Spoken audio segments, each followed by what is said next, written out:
Um projeto de lei aprovado pela Câmara dos Deputados ameaça diretamente o futuro das transmissões de rádio no Brasil.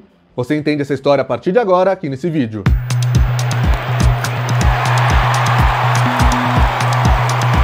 Não perca nada sobre o Brasileirão. Você pode acompanhar os melhores momentos de todos os jogos, as escalações, notificações de gols, tudo em tempo real, diretamente no seu celular, baixando agora mesmo o aplicativo OneFootball. Assim, quando você não pode acompanhar os jogos, está fazendo qualquer outra coisa, vai continuar atualizado mesmo assim. Então baixe agora mesmo o OneFootball com o link que está na descrição e no comentário fixado desse vídeo. Muito bem, pessoal, o projeto da nova Lei Geral do Esporte, que foi aprovado na Câmara dos Deputados e que agora vai ser apreciado pelo Senado, ainda será votado, está ameaçando o futuro das transmissões de rádio no Brasil.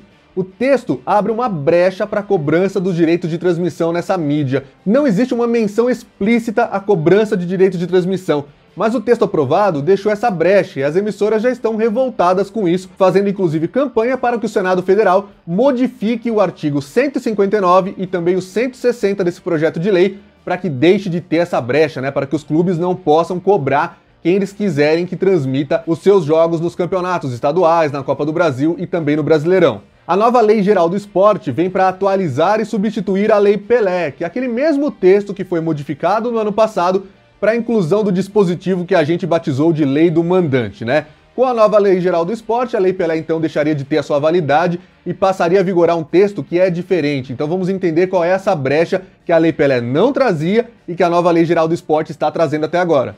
O projeto de lei é de autoria do senador veneziano Vital do Rego, do MDB da Paraíba, e foi relatado na Câmara pelo deputado Felipe Carreiras, do PSB de Pernambuco. O artigo 159 diz: a difusão de imagens e ou sons captadas em eventos esportivos é passível de exploração comercial. Então agora, muita atenção com cada detalhe desse texto que está sendo aprovado. Vamos ver o artigo 160. Pertence às organizações esportivas mandantes que se dedicam à prática esportiva em competições o direito de exploração e comercialização de difusão de imagens e ou sons consistente na prerrogativa privativa de negociar, autorizar ou proibir a captação, a fixação, a emissão, a transmissão, a retransmissão ou a reprodução de imagens por qualquer meio ou processo de evento esportivo de que participem. O detalhe ali é que no parágrafo único do 159 fala que até os dados estatísticos de uma competição fazem parte do que a lei está prevendo, Até as estatísticas poderão ser comercializadas pelos clubes. Mas o nosso tema aqui é rádio, Por que está mudando? Porque as emissoras estão revoltadas? Que espécie de brecha é essa se não está falando abertamente aqui que as rádios terão que ser cobradas? O problema é que a Lei Pelé não traz a palavra sons, que está aqui nos dois artigos. Está aberta a brecha para um clube dizer que som também é parte do espetáculo e que ele pode cobrar o que ele quiser para que uma emissora de rádio transmita ou não o seu jogo. Vamos ver o artigo 42A da Lei Pelé, que é o que rege atualmente os direitos de transmissão e foi modificado pela Lei do Mandante no ano passado.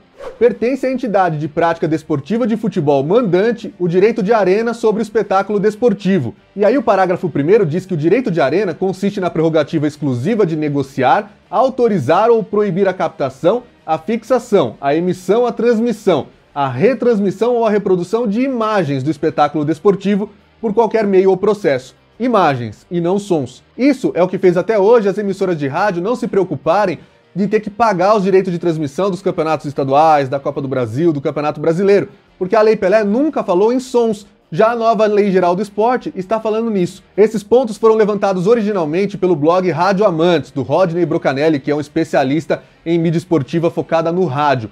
Também o Flávio Rico, a partir do texto do Rodney, publicou em sua coluna no R7, chamando atenção para isso também. Emissoras, como eu falei, Jovem Pan e tantas outras, já estão se mobilizando para tentar fazer uma pressão no Senado Federal para alterar esse texto antes que ele entre em vigor. É importante a gente dizer que cobrança de direito de transmissão no rádio não é algo inédito aqui para nós no Brasil, porque as competições internacionais que não estão regidas pela nossa lei, elas cobram. Por exemplo, as competições da FIFA, da UEFA, a Fórmula 1, que é exclusiva do Grupo Bandeirantes de Comunicação, as Olimpíadas do COI, mas o caso mais famoso mesmo é o da Copa do Mundo, porque todo mundo sabe que não é qualquer rádio que pode chegar, abrir o microfone e transmitir. É preciso comprar esse direito de transmissão de alguma forma. No Brasil, a FIFA vendeu todo o pacote para a Globo, que hoje só não tem mais a exclusividade completa da internet por uma questão de acordo feito após aquela parcela não paga do contrato em 2020. Mas é a Globo quem tem o papel de autorizar ou não, ou seja, de vender os direitos para uma rádio transmitir a Copa do Mundo.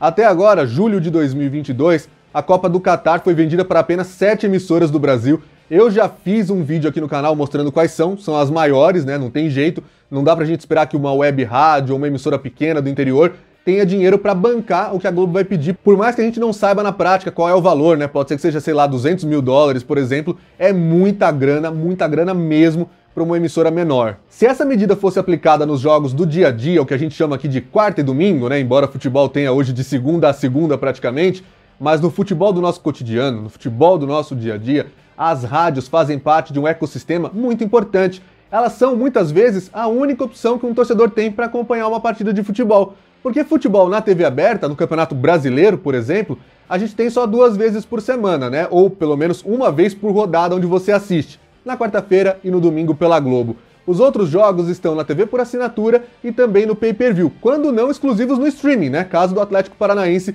no Furacão Live e na Twitch do Casimiro. Para pessoas que moram em regiões onde a internet sequer tem qualidade para rodar um streaming e a TV por assinatura está caríssima e cada vez com menos assinantes, o rádio ainda é extremamente importante.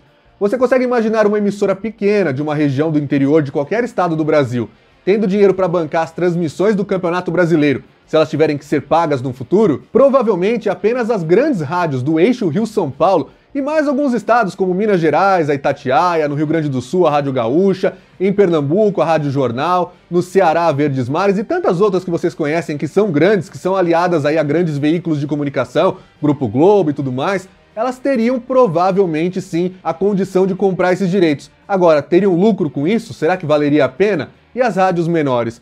Provavelmente a cobrança indiscriminada dos direitos de transmissão acabaria fazendo com que a mídia mais tradicional, uma mídia centenária, acabasse da noite para o dia. É importante a gente dizer que cada campeonato seguiria a sua lógica da televisão também. Então, por exemplo, Copa do Brasil, os direitos de transmissão do rádio ficariam com a CBF, Campeonato Paulista com a Federação Paulista, Campeonato Brasileiro, da forma como é hoje, antes da gente ter uma liga ainda, cada clube venderia os seus jogos como mandantes. Então, não sei se seriam todos os times que cobrariam esses direitos de transmissão, que ficariam aí de uma forma antipática com a torcida, né? Eu não imagino, por exemplo, times de São Paulo, do Rio de Janeiro fazendo isso, porque a pressão seria muito feia. Agora, o Atlético Paranaense, por exemplo, já tentou cobrar direitos de transmissão e acabou barrado.